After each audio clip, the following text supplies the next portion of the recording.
Hello, BookTube. I thought I would do something fun today and do my first starter kit video because why not? Because I give so many recommendations, I thought let's move on to a starter kit. So, the theme of the starter kit is just going to be a Christianity themed Christian starter kit. There's a good amount of books to get you started. I have my list right here, and let's start. So, where do you start with Christianity? Well, start with the Bible, of course. We're going to talk about a lot, trust me. You can pick some translations. I have some listed here. You got the King James, which everyone does. It's fierce. It's iconic. It's reliable. It'll get the job done. It's beautiful at the same time too. Or you could be a bit extra and do the Tyndale translation of the New Testament too. If you're like, King James 1600s, that's too easy. Well, you can do the Tyndales, which was written in the 1500s. So you can do that too, which is very lovely as well. Of course, you got NIV, the New International Version, which is more modern English, and you have a blast with that. You can also do the Geneva Bible, which is iconic and just as great as King James, but it doesn't get the recognition. Or you could do a more modern one like the Willis Barnstone, which is more of a literal translation. Or you can do really be extra and impress people and do the Wycliffe translation from the 1300s. Like, why not? So those are some Bibles you can pick from. You can pick any. And so we have that.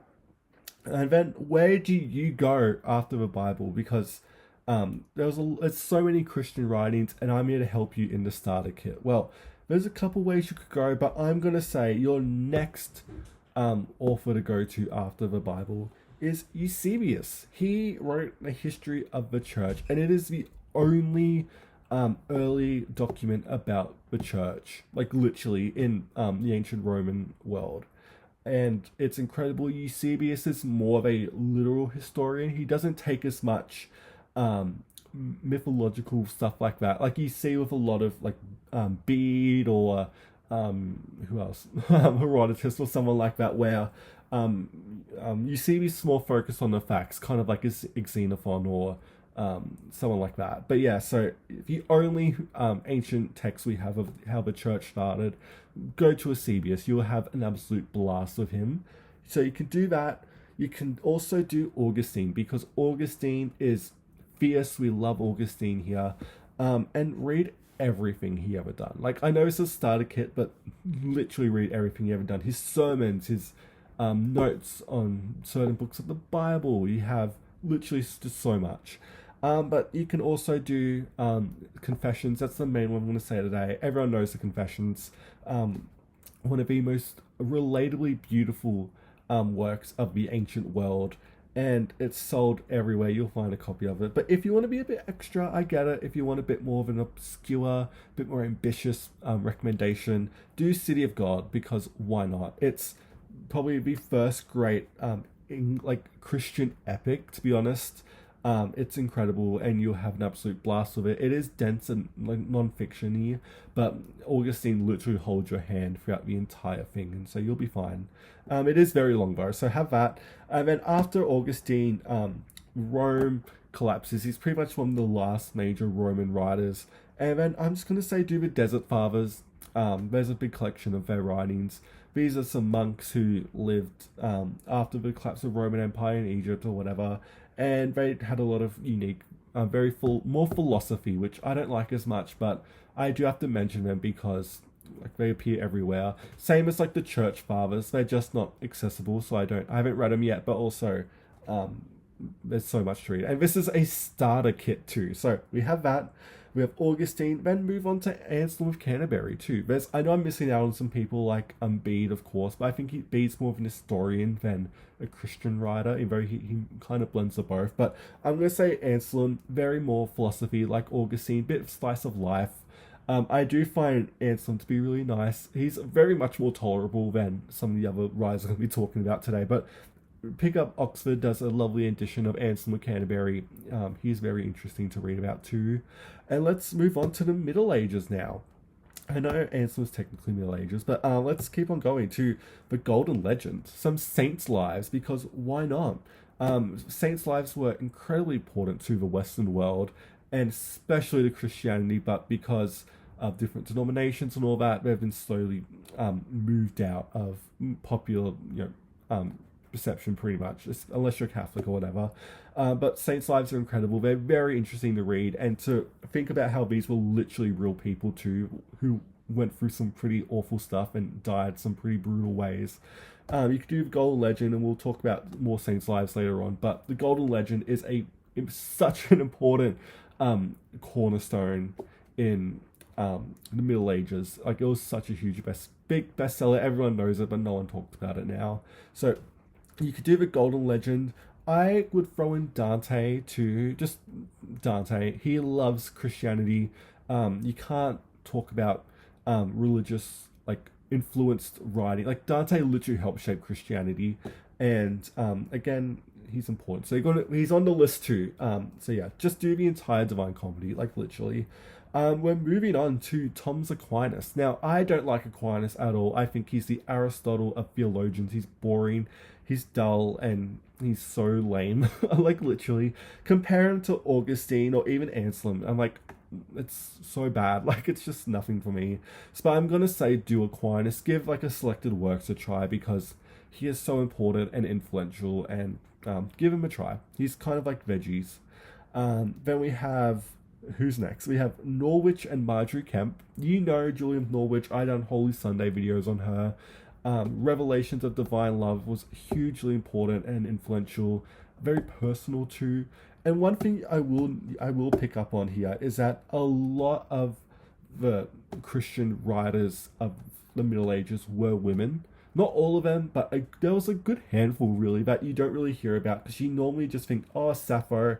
In ancient Greek world, been like no women, like, literally for the longest time, until like Afro-Ben, pretty much, because a lot of the women who were writing in the Middle Ages were writing prayer books and everything like that people don't think about as much. But Kempe and Norwich stand on their own. I love Margery Kempe. I know people absolutely hate her with a passion, because she's very much a handful. I've made so many videos talking about the book of Margery Kempe, but it is a personal favorite on this list, and I had to put Margery on here, even though I don't think she's the best example of a Christian, but I just had to put her on here. And Norwich too. There's so many people I could have put on. I'm going to do a part 2, but anyway, Norwich and Kempe, essential reading, put them on. Again, I put all these books in the description below if you want to create your own, like, follow the starter kit. Then we're going to have Saint Ignatius too, because what do you want me to say about St. Ignatius? Everyone knows him. His writings are incredible, very personal and reflective, and he's essential. He's very much like the Augustine of the Renaissance, pretty much, in terms of just a massive figure that you kind of have to do, but you won't. He's not a struggler at all. You'll fall in love with him. And then we have some poetry randomly, because why not? Move into the 1600s. And the two I'm gonna have here, or three.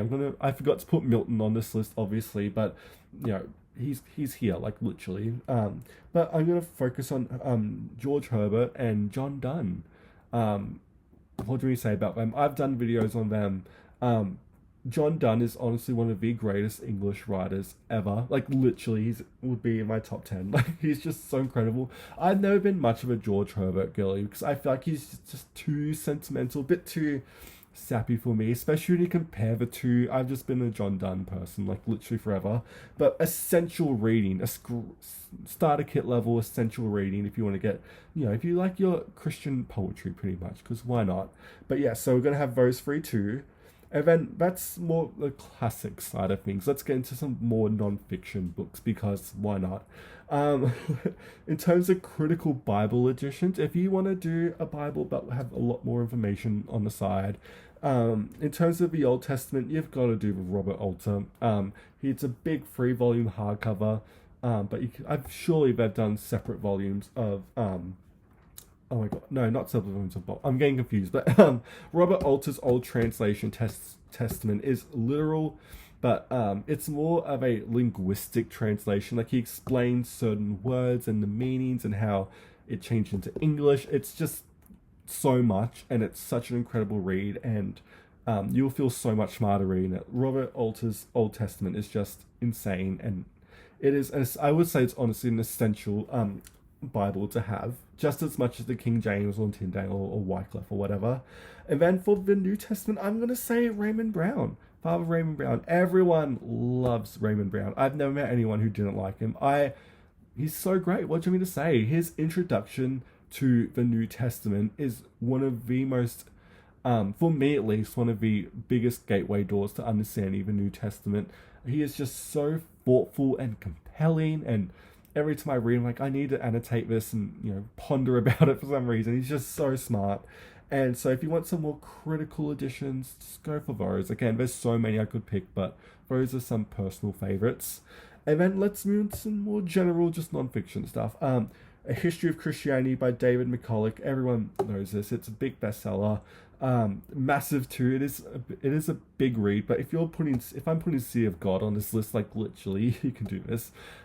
Just a great overview of Christianity, like literally, because I'm going to get a bit more niche here. If you want to do like early Christianity too, kind of like after Jesus, but before Eusebius. I love how they rhyme, but like in that middle period where we don't know much about Christianity, it was more like Chinese whispers and very much through word of mouth and all that stuff, which we don't have a lot of primary sources about. I'm going to say do Ancient Christianities by Paula Fredriksen. This was a new book that probably came out last year or maybe 2 years. I don't know. But it's an incredible read, and it's very ambitious too, because it talks about how there wasn't just one group of Christians spreading Christianity. It was more smaller groups across the Roman Empire and into Europe who really pushed Christianity in their own ways and all that. And I feel like that doesn't get talked about as much. It is great, accessible, it's short, you'll have a blast with it. I'm also going to say a real classic in this example is, of course, The Birth of Christianity by John Grossman. You'll read it, it's referenced everywhere. Like every book I'm going to recommend, it may as well be a reference. It's hit and miss with some people, but I personally really like it. Again, essential non-fiction books about early Christianity. And then let's keep on going, because this is so fun. For the New Testament, so Jesus and all that stuff, I'm going to say do New Testament History by F.F. Bruce. Great, accessible, talks about the Roman Empire during that time and the way Christianity kind of emerged from the depths of I don't know, whatever it came from, whatever. But it's just an important, great book about the New Testament and what the world was like at the time when it first started to really kick off. And F.F. Bruce is just a great historian too. And then we're going to move on to Missionary Movements in the West by Andrew Walls. This is a great short book about how Christianity, after the collapse of the Roman Empire, traveled into Europe, and just talking about how it just spread. That's really it. It's really great. What do we say? It's a classic of its own right at this point. I love it so much. I probably read it twice at this point. But if you want to see how Christianity really got stuck into Europe, it's literally the best book to go for, at least that I've read. So you have that. And then for the medieval ages, of course I'm going to say Medieval Christianity by Kevin Madigan or whatever his name. I can't say his name, but probably the definitive book in about Christianity in the medieval period. Its dominant period really was, and it's great, it's accessible, you'll have fun with it. And then I thought the last two books I talk about today will focus on Jesus, because Jesus is such an interesting just figure, because we don't know literally anything about him, and there's so many books about Jesus, like literally.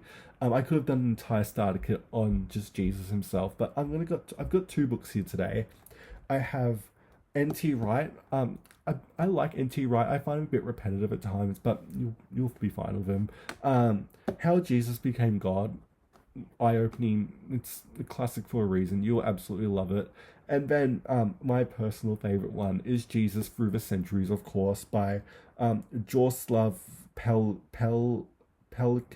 That's not how you say it at all. But again, these will be in the description.